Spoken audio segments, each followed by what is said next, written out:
சில விஷயத்தை ஆண்டவர் தெருவில் கொண்டு வரது எதுக்கு தெரியுமா? உனக்கு கர்த்தர் செய்ய போகிறது வீட்டு கூட்டத்தில் முடியக்கூடாது, கன்வென்ஷன்ல தான் முடியணும். ஹல்லேலூயா. அவன் வியாதியா இருக்கும்போது இயேசு வந்திருந்தா சுகம் கொடுத்திருப்பாரா? கொடுத்திருக்க மாட்டாரா? இயேசு வந்திருந்தா அவன் சாகர வரை வெயிட் பண்ணிட்டா இருப்பாரு? இல்ல, கையை பிடிச்சு தூக்கி இருப்பாரு. அந்த 4 சுவருக்குள்ள ஒரு சாட்சி கூட்டத்தோட முடிஞ்சிருக்கும். ஒரு வீட்டு கூட்டம் வைப்பாங்க, முடிஞ்சிடும். இது வீட்டு கூட்டத்துல எல்லாம் நிக்காது. அவர் நேசிக்கிறவங்களுக்கு அவர் செய்ய போறது, நான் சொல்ற வார்த்தையை தீர்க்க தரிசனமா எடுக்கிறவங்க, இயேசுவின் நாமத்திலே உன் வாழ்க்கையில் இருக்கிற தாமதம், ஆமென் ஆமென், பெரிய க்ரூசேடா நீ விசுவாச கண்கள்ல பாரு. ஜீசஸ் கர்த்தர் என்னை அநேகருக்கு சாட்சியாய் சொல்ல வைக்க போகிறார். ஹல்லேலூயா. ஆமென் சொல்லுங்க பார்க்கலாம். பொய் சொல்லவோ மனமாறவோ நீர் மனிதன் அல்லவே, நீர் மனிதன் அல்லவே. பொய் சொல்லவோ மனமாறவோ,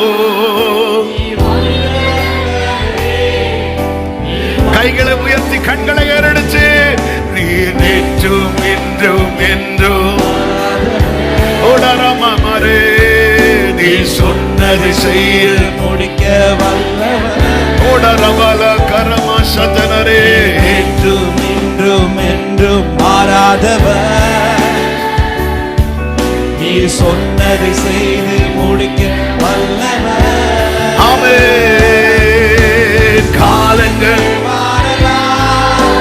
சூழ்நிலை மாறலாம், மனிதர்கள் மாறலாம், நீரோ என்று மாறாதவர்.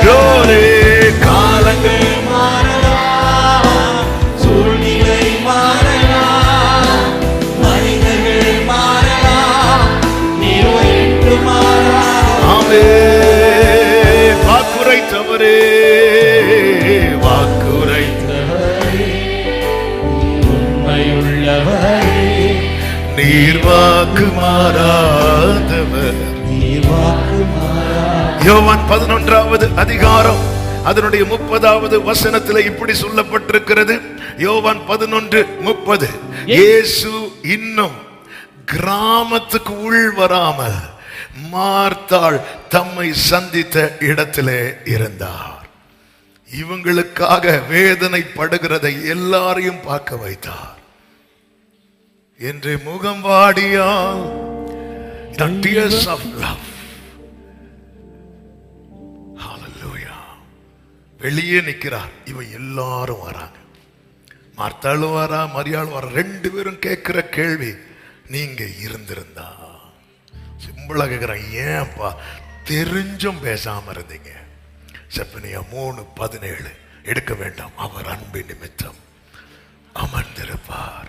அவர் உன் வாழ்க்கையில ஒண்ணுமே செய்யாம இருக்கிறத நீ பனிஷ்மெண்டா மட்டும் பார்க்காம அதை லவ்வா பார்க்க ஆரம்பிச்சிட்டேன்னா, இந்த காத்திருப்பு காலம் உனக்கு கொண்டாட்டமா இருக்கும், உனக்கு களி கூறுதலா இருக்கும், உனக்கு மகிழ்ச்சியா இருக்கும், உனக்கு சந்தோஷமா இருக்கும்.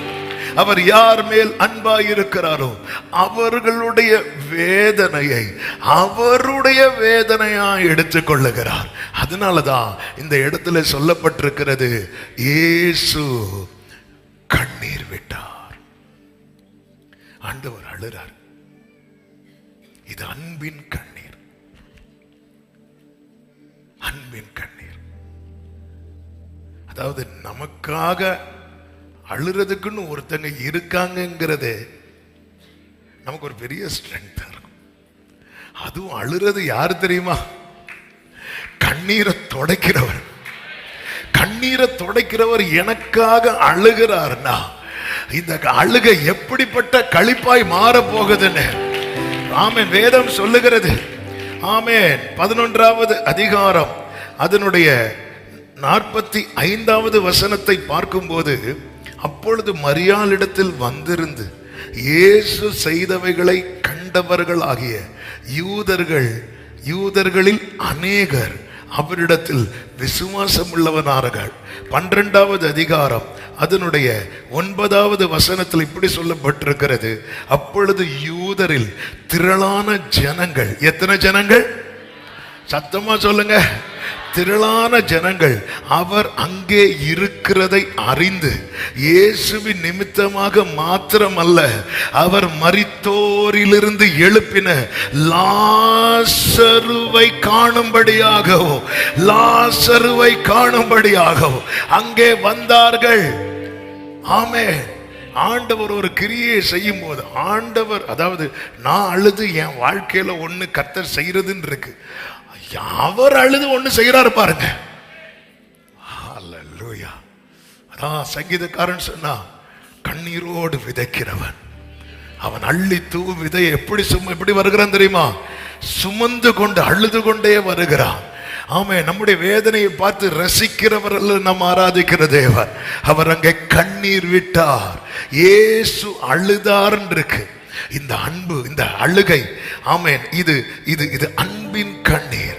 ஆமென். அதே நேரத்தில் ஆமாம், இது செய்தி அல்ல, ஆனாலும் இது சிலருக்காக ஆமென் ஆண்டவர் இந்த வார்த்தையை தீர்க்க தரிசனமாய் சொல்லுகிறதை ஆவியில் அதிகமாய் உணர்ந்ததுனால சொல்றேன்.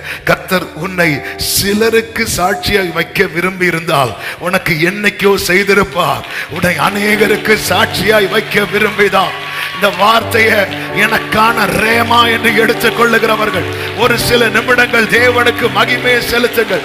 இந்த என்னை சிலருக்கு சாட்சியாய் வைக்க தேவன் தீர்மானித்திருந்தால் எனக்கான நன்மையை என்னைக்கோ செஞ்சிருப்பார். ஆமேன் சொல்லுங்க பார்க்கலாம். என்னைக்கோ செஞ்சிருப்பார். ஆனா அநேகருக்கு சாட்சியா வைக்க விரும்புறதுனாலதான் கொஞ்சம் வெயிட் பண்றார். உயிர்த்தெழுந்த கிறிஸ்து அப்போஸ்தலர்கள் மேல ஊதுறார். எதுக்கு தெரியுமா? பரிசுத்தாவியை பெற்றுக்கொண்டாங்களா? பெற்றுக்கொள்ளல. என்னது அர்த்தம்? எல்லாம் இன்னைக்கு நடக்கிறது மாதிரி தான் இருக்கும் லைஃப்ல. ஆனா நடக்கல. அதுக்கு ரெடி பண்ணிட்டார். அது அர்த்தம் என்னன்னா, அவர் ஊதிட்டார்ல, உனக்கு கண்டிப்பா கிடைக்கும். அதுதான் அதனால ஊதிட்டார்ல, நீ வாங்காம போக மாட்ட. ஆனா எப்ப கிடைக்கும்? வெயிட் பண்ண. அவன் 10 நாள் வெயிட் பண்ணணும். இங்க 10 நாள் அல்ல மேட்டர்.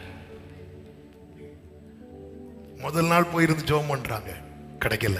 2வது நாள் ஜெபம் பண்றாங்க, கிடைக்கல. 3வது நாள் கிடைக்கல. நாள் கிடைக்கல. அந்த 9 நாளுக்குள்ள ஆவியானவர் இறங்கி இருப்பாருன்னா, கிஃப்ட், பரிசுத்தாவின் அபிஷேகம், வரங்கள் கிடைச்சிருந்தா இந்த சம்பவம் அந்த 120 பேருக்கு மட்டும்தான் தெரியும்.